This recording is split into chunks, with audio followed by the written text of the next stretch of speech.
जाहिर करने लगे। स्पीकर साहिबा ने अपने ओहदे को गलत तरीके से इस्तेमाल किया। इसकी जो लीगल इम्प्लीकेशन देखें हम अगला फैसला करेंगे। मैंने जो फैसला किया कॉन्स्टिट्यूशन के तहत किया।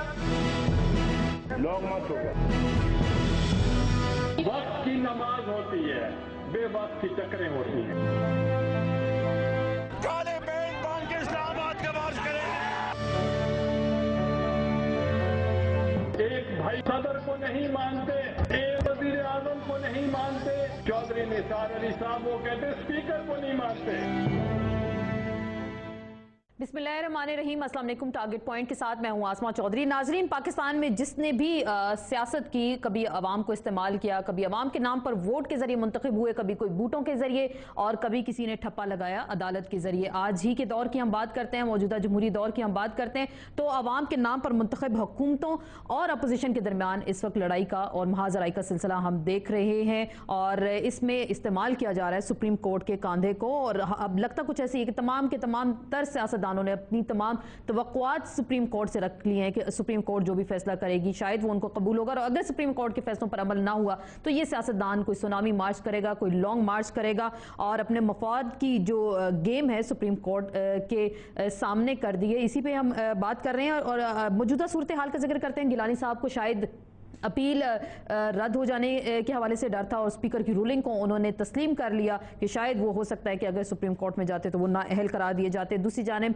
एक दूसरे से हाथ ना मिलाने वाली सियासी जमातों की बात करते हैं। अवामी पार्लियामेंट के जरिए वो फैसला कराने पर सामने आ गई हैं। हम बात करें तहरीक इंसाफ और नून लीग की, जिसमें उन्होंने दोनों जमातों ने फैसला किया है कि वो स्पीकर की रूलिंग के खिलाफ सुप्रीम कोर्ट में जाएंगे और वहां से फैसला लेकर आएंगे कि गिलानी साहब को नाअहल किया जाए।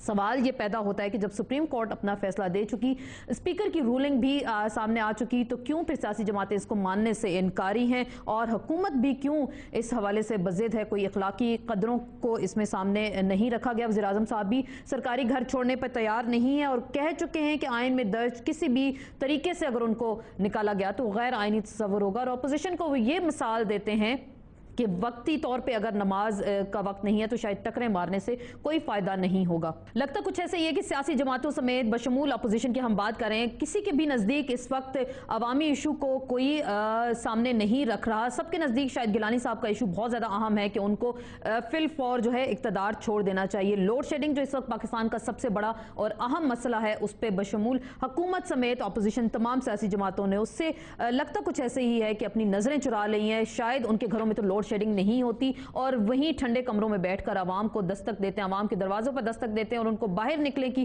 कॉल्स देते हैं और खुद को इनकलाबी और आवाम को इनकलाब कहकर पुकारने की कोशिश करते हैं और सब इसी में ही शामिल है। इस पर मजीद हम बात करेंगे। एक मुख्तसर से ब्रेक के बाद हमारे मौजूद मेहमान हमें ज्वाइन करेंगे। तारिक अजीम, आसमा अरबाब आलमगीर और शीरी मज़ाहरी, इनसे गुफ्तगू का आगाज करेंगे।